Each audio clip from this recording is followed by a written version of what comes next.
रायगड, महाराष्ट्रासह देश विदेशातील ताज्या बातम्या पाहण्यासाठी मॅक्स इंडिया लाईव्ह चॅनलला सबस्क्राईब करा आणि बेल आयकॉन दाबायला विसरू नका. सर येऊन सर जेवण सर.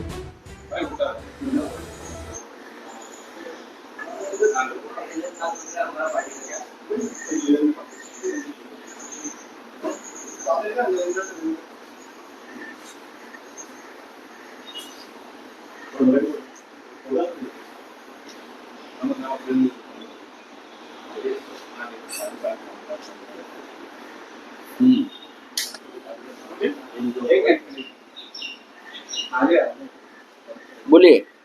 सर देखा कि राहुल गांधी ने कहा था नरेंद्र सरेंडर जिसके बाद बीजेपी ने पलटवार करते हुए राहुल गांधी को एजेंट कहा था पाकिस्तान ने, लेकिन नरेंद्र सरेंडर को बाद आपने भी किया. देखो, ये राहुल गांधी जी ने जो कहा है वो क्या आर्मी के बारे में नहीं कहा है, देश के फौज के बारे में नहीं कहा है, या देश के प्रधानमंत्री के बारे में भी नहीं कहा होगा, ना राष्ट्रपति के बारे में कहा है. आप जो घर घर में सिंदूर बांटने जा रहे हो, कौन सा पराक्रम आपने किया है भाई? पराक्रम तो आर्मी ने किया है. आपके घर के दरवाजे के बाहर सिंदूर का पेड़ लगा दिया आपने. तो आप ये राजनीतिक फायदा लेने का काम जो आप कर रहे हो, तो आपको जवाब तो देना पड़ेगा. आपने जिस ढंग से प्रेसिडेंट ट्रम्प के दबाव में आकर युद्ध विराम किया है, देश को पूछा था आपने, पार्लियामेंट को पूछा था आपने. हमारी फौज आगे निकल चुकी है, पीओके लेने की बात चल रही है. आपके डिफेंस मिनिस्टर बोल रहे पीओके अभी 2 दिन में आ जाएगा, और आपने प्रेसिडेंट ट्रम्प के दबाव में आकर आप झुक गए. आप झुक गए. हिंदुस्तान कभी इस प्रकार से झुका नहीं था, आप झुक गए. तो आपको क्या कहेंगे? देश के लीडरशिप अगर इस प्रकार से झुक गई है किसी के सामने, तो उसे सरेंडर होना ही बोलते हैं. अभी हम नहीं बोल रहे, अब पुतिन ने भी कहा. तो पुतिन पाकिस्तान का एजेंट है. और मेरे पास वो खबर है, पुतिन ने भी कहा है ना कि आप देखिए, रशिया के अखबार देखिए, गार्डियन देखिए, प्रेसिडेंट ट्रम्प और पुतिन में जो चर्चा हुई है उसमें प्रेसिडेंट ट्रम्प को कहता है पुतिन को, मैंने वार रुकवा दी, और पुतिन उसकी पुष्टि करता है कि प्रेसिडेंट ट्रम्प ने वार रुकवा दी. तो आप पुतिन को बोलिए पाकिस्तान का एजेंट है. आपने पूरे विश्व में हमारे प्रतिनिधि मंडल भेजे, उसका हमने स्वागत किया, हमारे भी एक प्रतिनिधि उसमें थे. लेकिन क्या हो गया आपने देखा? पाकिस्तान को आर्थिक दृष्टया सक्षम बनाने के लिए ऐसे ऐसे देश आगे आए हैं जिसके बारे में हिंदुस्तान की विदेश नीति बनाने वाले ने सोचना चाहिए. पाकिस्तान को IMF को, जो एशियन डेवलपमेंट बैंक है, $800 मिलियन दिया पाकिस्तान को, और वो बैंक के प्रेसिडेंट 2 दिन पहले मोदी जी को मिलकर गए थे. और मोदी जी ने उनको कहा कि अगर पाकिस्तान को आप इस प्रकार से पैसा दोगे तो पाकिस्तान उसका इस्तेमाल टेररिज्म के लिए करेगा. उसके बावजूद, विश्व गुरु कहने के बावजूद, पाकिस्तान को ADB बैंक ने 800 मिलियन दे दिया है. IMF ने पाकिस्तान को लोन दिया है. अमेरिका में पाकिस्तान का स्वागत हो रहा है. बिलावल भुट्टो जो है यूनाइटेड नेशन में हमारे खिलाफ भाषण दे रहा है.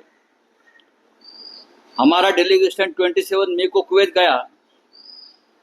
हमारा डेलीगेशन 27 मई को कुवैत में चला गया, और 28 मई को कुवैत ने पाकिस्तान के वीजा पर जो बैन लगाया था 19 साल से, वो हटा दिया.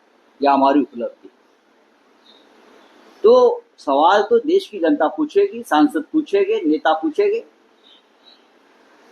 तो आपको डर क्यों लगता है? जवाब दीजिए। आपको सिंदूर का पेड़ लगाने से अच्छा है आप हम सबको बुलाइए ऑल पार्टी के नेताओं को, और जो सवाल हमारे मन में है उसका जवाब दीजिए। उसी को तो डेमोक्रेसी कहते हैं ना। प्रधानमंत्री सवालों से भाग जाएंगे और हम अगर कुछ सवाल या जवाब करेंगे तो आप हमको देशद्रोही कहेंगे। लेकिन विश्व में भारत की किरकिरी हो रही है। G7 में हिंदुस्तान को नहीं बुलाया, क्यों नहीं बुलाया उसका जवाब मोदी जी दे सकते हैं। और मोदी जी भी नहीं जाना चाहते उधर, इसलिए कि वहां ट्रंप, अगर ट्रंप ने मोदी जी के सामने बोल दिया, अगर ट्रंप ने मोदी जी के सामने ही मंच से बोल दिया कि मैंने वहां रुकवाई है, तो क्या मोदी मंच पर खड़े होकर ट्रंप का मुंह दबाएंगे? नहीं नहीं नहीं नहीं, ऐसा नहीं हुआ, हिम्मत है। अगर हिम्मत नहीं है तो ऐसी लीडरशिप को सरेंडर हुआ ऐसे ही बोला जाता है। बोलिए सर। वही हमें Elon Musk versus Donald Trump चल रहा है सर, लगातार एक दूसरे में वो दोस्ती टूट गई लग रहा है। अभी देखो, अमेरिका की जो हमारे विदेश नीति से उसका कोई संबंध नहीं है, देश से संबंध है। हम देखेंगे गौतम अडानी और मोदी की दोस्ती कब टूटती है। एलन मस्क एक होशियार आदमी, पॉलिटिशियन, इंटेलिजेंट आदमी, सिर्फ पैसा नहीं कमा रहा है और भी कुछ अच्छा काम कर रहा है। तो मोदी जी ने ससेशन तैयारी को लेकर राष्ट्रपति जी वही नीति की बात की है सर। अच्छी बात है। राउत साहब, विश्व राष्ट्र परिषद पाकिस्तान को अध्यक्ष और उपाध्यक्ष पद की दी गई है।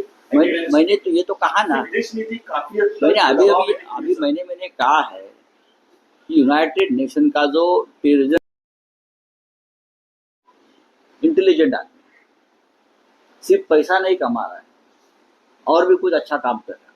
तो मोदी जी ने ससेशन तैयारी को लेकर राष्ट्रपति जी वही नीति की बात की है सर। अच्छी बात है। राउत साहब, विश्व राष्ट्र परिषद पाकिस्तान को अध्यक्ष और उपाध्यक्ष पद की दी गई है। मैंने तो ये तो कहा ना, विदेश नीति काफी मैंने कहा है कि यूनाइटेड नेशन का जो टेररिज्म के खिलाफ जो एक कमेटी है उसका वाइस प्रेसिडेंट अमेरिका को बनाए। जिस पाकिस्तान को हम बार बार ये मांग करें कि टेररिस्ट कंट्री है, उसके ऊपर बैन डालो, सैंक्शन कर लीजिए, उसको ही अगर यूनाइटेड नेशन एक जो कमेटी है टेररिज्म के खिलाफ बनाई हुई, उसका वाइस प्रेसिडेंट बना देते हैं, तो भारत की विदेश नीति मुझे लगता है 10 साल में पूरी तरह से फेल नहीं, उद्ध्वस्त हो गई। कोई आपकी आवाज नहीं सुन रहा है। सबसे पहले जयशंकर को इस्तीफा देना चाहिए, इस्तीफा लेना चाहिए। क्या ये जयशंकर को भी भेजे यूनाइटेड नेशन के कंपाउंड में सिंदूर का पेड़ लगाने के लिए? जाओ जयशंकर, बहुत अच्छा काम हुआ है। यूएस जाओ, यूनाइटेड नेशन के प्रांगण में सिंदूर का पेड़ लगा कर आइए। हाँ, यही हमारी हैसियत है। भारत को क्या दबाव के अंदर ही राजनीति करनी पड़ रही है? भारत पूरी तरह से भारत को दबाव में लाकर एक महान भारत को, हिंदुस्तान को कमजोर करने की कोशिश पूरे विश्व में चल रही है। उसके लिए ये सरकार जिम्मेदार है। राहुल जी ने जो कहा है सरेंडर वाली बात, ये झूठ नहीं है। भारतीय जनता पार्टी के जो अंधभक्त है और भक्त भी है और राष्ट्रभक्त भी बीजेपी में है, वो सभी ने मिलकर उस बारे में सोचना चाहिए ये ऐसा क्यों हो रहा है।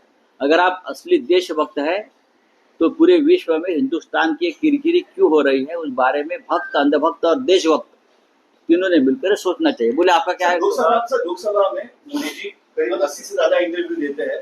अपने जो विदेश मंत्री है बाहर का लेकिन अपने देश में कोई इंटरव्यू नहीं दे रहा है। वो अपने देश से डरते हैं। ये लोग अपने देश में ही डरते हैं, जनता से डरते हैं, इस देश के लोकतंत्र से डरते हैं। ये लोग, ये डरपोक लोग हैं। आइए ना, मैंने कहा ना, जो बातें हमने अभी सामने रखी है पाकिस्तान के बारे में, रशिया के बारे में, प्रेसिडेंट ट्रंप के बारे में, हम सबको बुलाइए। मोदी जी को, नहीं तो मोदी जी को हम बुलाएंगे, हम चाय पिलाएंगे मोदी जी को, हम चाय पिलाएंगे मोदी जी को। हमको बुलाइए, हम बात करेंगे आपसे। बोला साहेब, जागतिक स्तरावर डोनाल्ड ट्रम्प आणि एलन मस्क ही युती तुटत असताना महाराष्ट्रात मात्र शिवसेना मनसे पर्यायानं उद्धव ठाकरे राज ठाकरे ही युती कधी होणार याबद्दल नेते फक्त सकारात्मक प्रतिक्रिया देत आहेत. खाली कार्यकर्त्यांचं मनोमिलन व्हायला सुरुवात झाली आहे.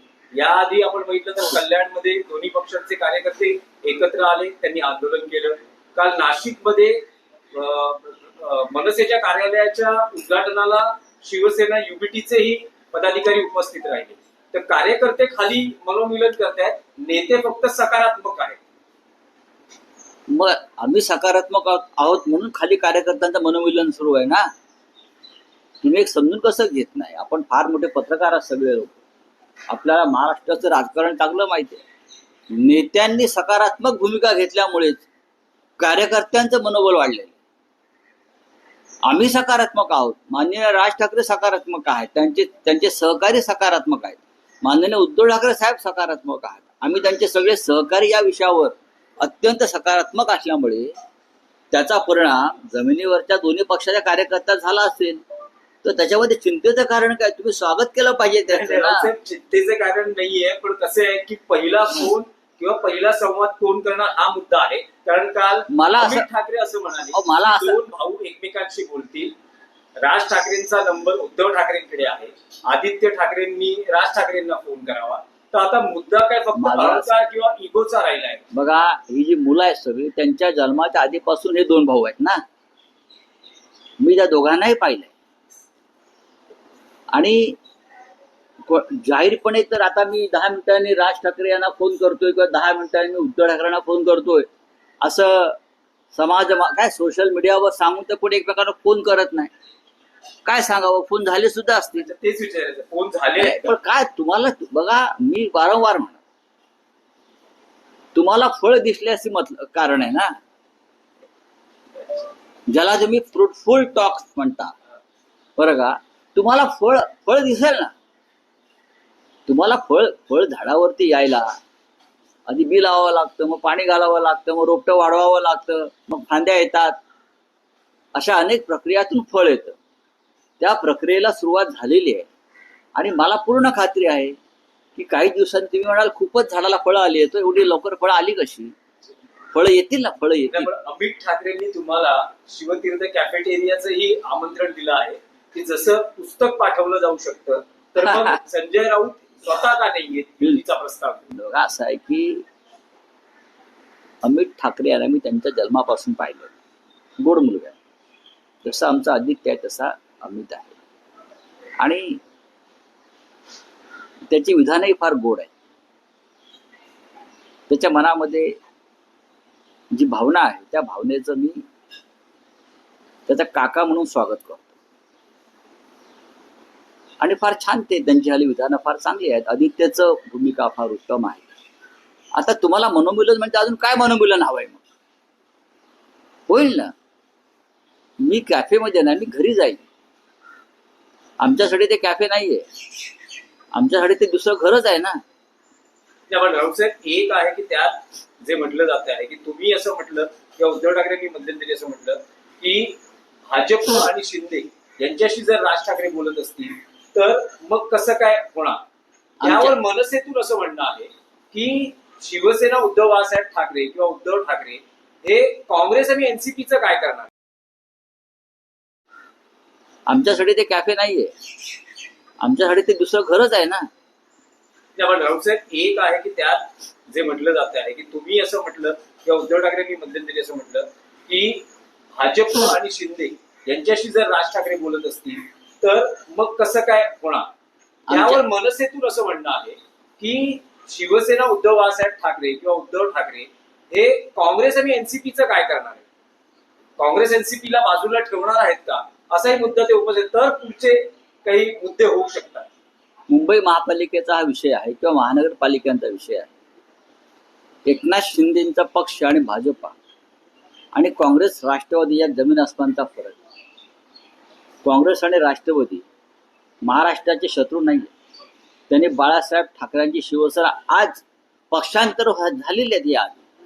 पण ज्या पद्धतीनं अमित शहा आणि नरेंद्र मोदींनी महाराष्ट्राच्या पाठीवर घाव घातलेले आहेत तसे घाव यांनी घातलेले मला दिसले नाहीत. ते माननीय राजसाहेब सुद्धा मान्य करते. त्याच्यामुळे ह्याच्यावरती भविष्यामध्ये एका टेबलावरती चर्चा होऊ शकते. राऊत साहेब, आणि दिलीप देशपांडे असं म्हणतात की पहिला प्रस्ताव हा राऊतांनीच शासनाने केला. आमच्याकडे कोणतेही प्रस्ताव आला नाही असे ते बोलत आहेत. पहिला प्रस्ताव दोन भावांमध्ये प्रस्तावाची गरज नसते. चला, धन्यवाद. राऊत साहेब, एक महत्वाचा विषय आहे.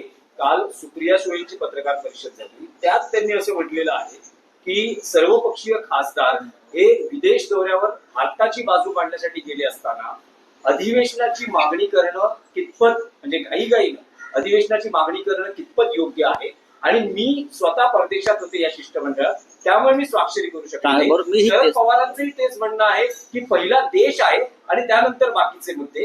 तर अधिवेशन मागणी करणं, म्हणजे आम्ही नसताना मागणी करणं कितपत योग्य, आणि त्यामुळे आपण त्यावर स्वाक्षरी करू शकतो. बघा, सुप्रियाताईची भूमिका जी आहे ती मी बोललो की त्या परदेश दौऱ्यावर असल्यामुळे त्यांची सही होऊ शकली नाही, पण सातत्यानं त्या सुद्धा या विषयावरती एक भूमिका व्यक्त करतायत. शरद पवार साहेब एक भूमिका व्यक्त करतात. आता आमचे जे खासदार होते ज्यांनी सह्या केलेल्या आहेत त्या सगळ्याच पक्षाचे खासदार डेलिगेशनमध्ये होते ना, तरी त्यांच्या पक्षाच्या प्रमुखांनी सही केली आहे किंवा खासदारांनी सही केलेली आहे. सर्वच पक्षांचे खासदार हे दौऱ्यावर होते. शिवसेनेच्या सदस्य होत्या, काँग्रेस, तृणमूल काँग्रेस, आप, DMKच्या सुद्धा त्या प्रमुख होत्या. अनेक जण होते तिथे आणि सगळ्यांच्या सह्या झालेल्या आहेत. आता त्या आलेल्या आहेत देशामध्ये. या विषयावर त्यांच्याशी आम्ही चर्चा करू. तर राऊत साहेब, काल समृद्धी महामार्गाच्या शेवटच्या टप्प्याचं जेव्हा लोकार्पण झालं त्यावेळेस मुख्यमंत्री देवेंद्र फडणवीस, उपमुख्यमंत्री एकनाथ शिंदे, अजित पवार यांनी एकत्र गाडीतून ड्राईव्ह केलं. हे का प्रथम झालंय का? नाही, पहिल्यांदा एकनाथ शिंदेनी ड्राईव्ह केलं, मग फडणवीसांनी केलं, आणि अजितदादा हे मागच्या सीटवर बसून दोघं कशी ड्रायव्हिंग करतात हे पाहत होते. मग त्याच्यात तुमचं अपेक्षा काय? मी काय उत्तर द्या? राज्य सरकारच्या गाडीचंही तसंच काही आहे. राज्य सरकारची गाडी खिळखिळी आहे बरं का. हे एकनाथ शिंदे तर गाडीवर बसले असतील तर गाडीला अपघात करून दरवाजाकडून मी कसा उडी मारायची ते बघते. देवेंद्र फडणवीस म्हणतील मी याला गाडीतनं ढकलून मी कशी आखी गाडी ताब्यात घेतोय हे पाहते. आणि जो पाठी बसलेला जो नेता आहे बरं का, तो दोघेही बाहेर पडल्यावरती मी सीटवरती उडी मारून ड्रायव्हिंग सीटला मीच कसा बसेन हा विचार करत असेल. या तिघांमध्ये तुम्ही मला सांगू नका, मी जास्त ओळखतो. धन्यवाद. तर